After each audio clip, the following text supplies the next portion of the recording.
నిన్న BC BC కులానికి సంబంధించిన ఈశ్వరయ్య అనే వ్యక్తి తనను తాను దహనం చేసుకున్న వార్తకు సంబంధించి మొన్నటి నుంచి కూడా ఈ ఇష్యూ రన్ అవుతూ ఉంది. మొన్న తీన్మార్ మల్లన్న ఆఫీస్ ఎదుట ఆయన ఈ అఘాత్యానికి పాల్పడ్డ పరిస్థితి. సో హుటాహుటిన అక్కడ స్థానికులందరూ కూడా గాంధీ హాస్పిటల్కి షిఫ్ట్ చేసిన పరిస్థితి.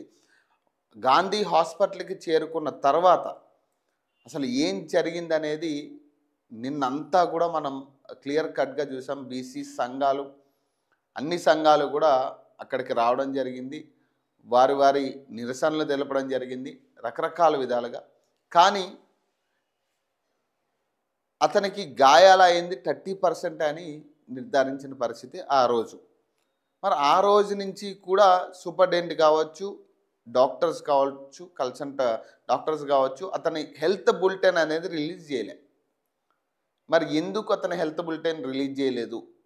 ఎందుకంటే ఆయన కాలిన గాయాలతో పడి ఉన్నప్పుడు కూడా ఆ వీడియో మనం చూస్తే ఆయన మాట్లాడుతూ ఉన్నాడు, చాలా చక్కగా ఆయన మాట్లాడుతూ ఉన్నారు. అలాంటి వ్యక్తి చనిపోతారనేది ఎవరు ఊహించని పరిస్థితి.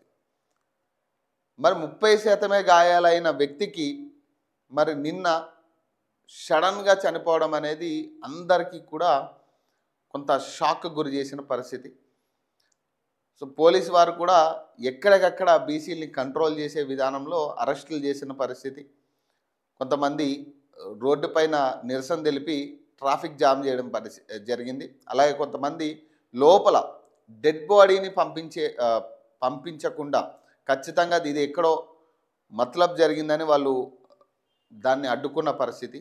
సీక్రెట్గా వెనక డోర్ నుంచి తీసుకెళ్లే ప్రయత్నం చేస్తున్నప్పుడు కొంతమంది అక్కడ అడ్డుకున్న పరిస్థితి. ఖచ్చితంగా ఏం జరిగిందో నిర్ధారించాలని ఆ తర్వాత దాన్ని పోస్ట్మార్టంకి తీసుకెళ్ళి తర్వాత ఇంటికి తీసుకెళ్ళిన పరిస్థితి. ఈరోజు అక్కడ అంత్యక్రియలు. సో ఇదంతా బాగానే ఉంది, కానీ ఎక్కడో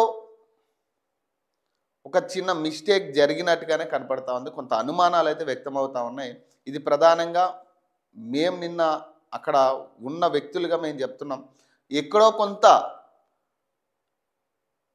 దీంట్లో గోప్యత దాగున్నట్టుగా కనపడతా ఉంది. అది బీసీ సంఘాల దగ్గర లేదా హాస్పిటల్ సూపరింటెండెంట్ దగ్గర అనేది తెలియని పరిస్థితి.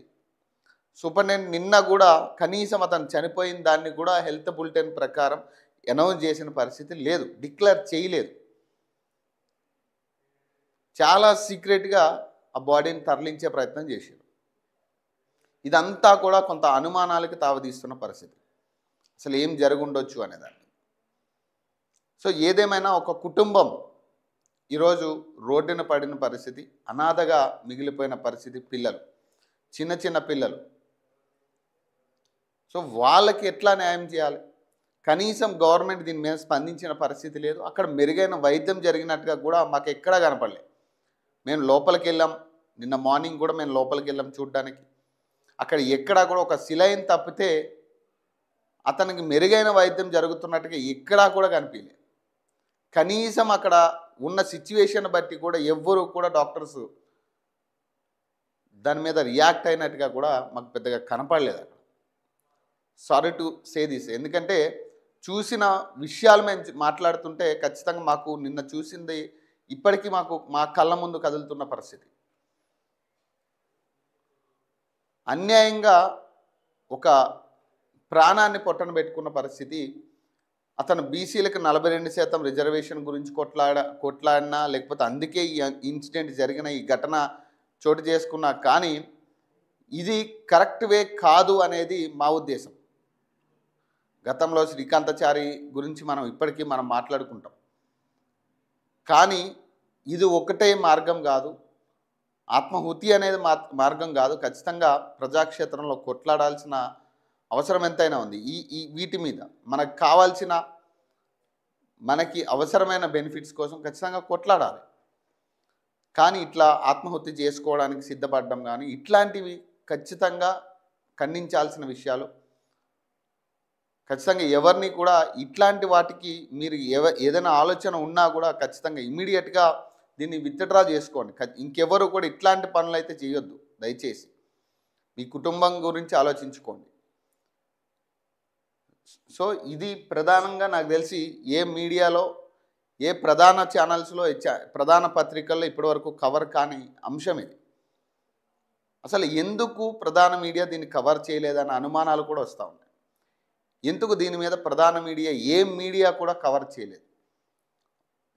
ఒక హీరోకి చిన్న దెబ్బ తగిలితే 6 రోజుల పాటు, దాదాపు 10 రోజుల పాటు ఆ విజువల్స్ని చూపిస్తూ, అతని గురించి వార్తలు రాస్తూ, లైవ్ కవరేజ్ కూడా చేసే పరిస్థితి మనం చూసాం. ఒక హీరోకి చిన్న దెబ్బ తగిలితే. అలాంటిది ఇంత పెద్ద ఇష్యూ రాష్ట్రంలో నడుస్తున్నప్పటికీ ఎందుకు ప్రధాన మీడియా వాళ్ళ వర్షన్ వినిపించట్లేదు అనేది చాలా అనుమానాలకు తావదీస్తూ ఉంది. ప్రధాన పత్రికల్లో నాకు తెలిసి ఎక్కడా కూడా ఈ వార్తకు సంబంధించిన అంశాలు ఎక్కడా కూడా రాని పరిస్థితి.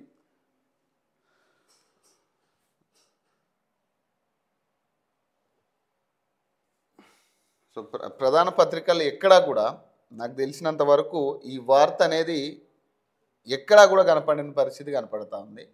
మరి ఏం జరుగుతుంది రాష్ట్రంలో? బీసీ ఉద్యమంకై ఒక ప్రాణం పోయింది. మరి ఈ తరుణంలో మరి ఎందుకు ప్రధాన మీడియా స్పందించట్లేదు, వాళ్ళ వర్షన్ ఎందుకు వినిపించట్లేదు అనేది కూడా ఒక అనుమానం ఉంది. సో కొంతమంది మేధావులు చెప్తున్న మాట ఏంటి, అతనికి జరిగింది 30% 30% డ్యామేజే. మరి ఆ 30% డ్యామేజ్ అన్న వ్యక్తి ఎట్లా చనిపోయిండు అనే అనుమానాలు కూడా రేకెత్తిస్తున్న పరిస్థితి కనపడతా ఉంది. సో ఏదేమైనా ఒక కుటుంబం అయితే రోడ్డున పడిన పరిస్థితి.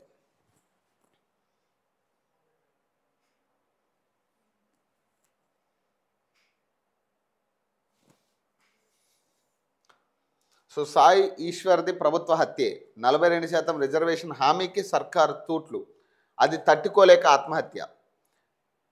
దీనికి రాహుల్ రేవంత్ బాధ్యత వహించాలి. బాధితుడు ఫ్యామిలీకి 50 లక్షల ఎక్స్గ్రేషియా చెల్లించాలి. BRS working president KTR demand. CM రాక్షస రాజకీయ క్రీడలో ఈశ్వర్ బలి అంట. హరీష్ రావు అంటున్నాడు ఈ మాట. బీసీ రిజర్వేషన్ కోసం పోరాడండి, ప్రాణాలు తీసుకోవద్దు. సాయి ఈశ్వర్ కుటుంబానికి 25 లక్షల ఎక్స్గ్రేషియా ప్రకటించాలి. రాష్ట్ర BC commission chairman G Niranjan. Sai మరణం ప్రభుత్వ హత్యే. BC political front chairman Balraj Goud మాట్లాడారు.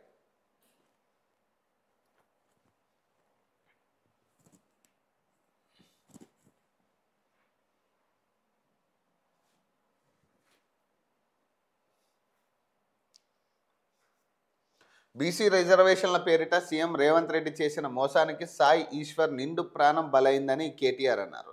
స్థానిక ఎన్నికల్లో 42% రిజర్వేషన్లు కల్పిస్తామన్న హామీకి కాంగ్రెస్ తూట్లు పొడవడంతో తట్టుకోలేక ఈశ్వర్ ఆత్మహత్య చేసుకున్నాడని ఆవేదన వ్యక్తం చేశారు. ముఖ్యమంత్రి రాష్ట్రంలోని వెనుకబడిన వర్గాలకు వెన్నుపోటు పొడిచారని మండిపడ్డారు. బీసీ రిజర్వేషన్ల పేరిట రేవంత్ ఆడిన రాక్షస రాజకీయ క్రీడలో సాయి ఈశ్వర్ బలైపోవడం తీవ్రంగా కలిచివేసిందని మాజీ మంత్రి హరీష్ రావు అన్నారు.